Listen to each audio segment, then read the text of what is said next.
చేతుల పైకెత్తి నిన్ను దేవునికి నీలో ఉన్న దేవునికి సమర్పించు, నీలో ఉన్న పరిశుద్ధాత్మకు సమర్పించు నీ శరీరాన్ని. చాలా విషయాలు నేర్చుకున్నాం ఈ రోజు. వ్యతిరేకత ఆగుతుందని కారణం ఏంటి తెలుసా? నువ్వెవరో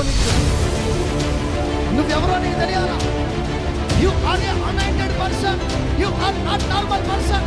నువ్వు సాధారణమైన వ్యక్తివి కాదు, నీవు అసాధారణమైన వ్యక్తివి. నువ్వు అసాధారణ